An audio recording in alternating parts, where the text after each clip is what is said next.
Which countries do you see benefiting from these global forces and from these opportunities in Africa? Well, I'm looking at some countries which are really getting exciting when it comes to the development of private business. For example, Cote d'Ivoire. I've never seen so many foreigners flocking into the capital city of Abidjan. They're getting more now than they ever did before. And they're, as Flory said, they're starting to add value to all their agri products. For example, they're the biggest cocoa producing country in the world, and now they're producing all sorts of chocolate products instead of just exporting their cocoa. The same thing is happening in Ghana, which also is a big cocoa producer. In the Republic of Guinea, Conakry, they're starting to add value. They're the biggest bauxite producers in the world. Now they're refining the bauxite, which is becoming alumina.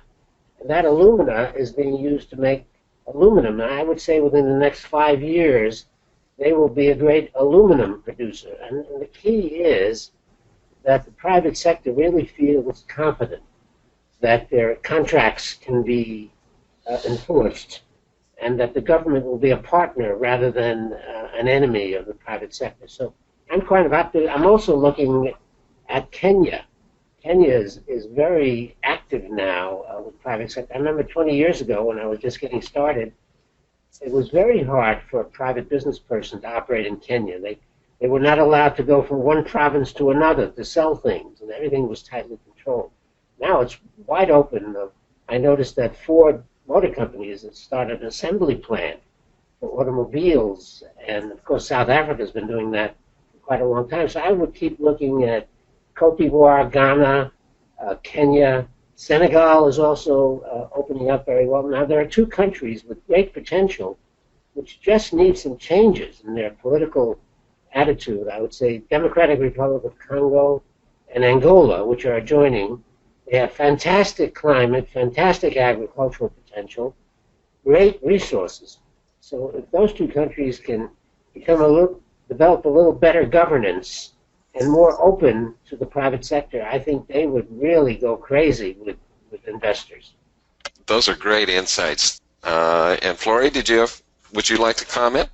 I just want to add to Ambassador Cohen's comments. You know, there had been this Lions on the Move story that has been very prevalent in recent years, but it was sort of a monolithic story that all of Africa was rising and that the prospects all across the continent were improving. I think today what we're seeing is that it's not sort of a monolithic story, that it's diverse. We have 54 countries on the continent, and I believe that there are opportunities in all of them, but that one would need to be, and our businesses need to be sort of more honed in to some of the expert predictions that are there for stable growers like Kenya, Botswana, Cote d'Ivoire, and Morocco, just as examples.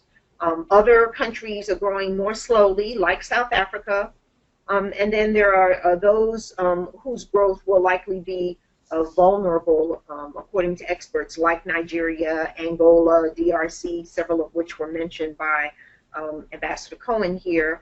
And so, again, those doing business with the continent and on the continent, they will need to tailor their efforts country by country, region by region, so that they can maximize the opportunities that are clearly there, but which they will have to carefully explore, and then they will need to perform the due diligence as they move forward with those investments and joint venture partnerships.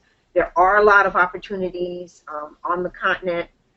But one does have to do your homework and know what it is that's going to be possible in different countries based on their circumstances and the forecast for them going forward.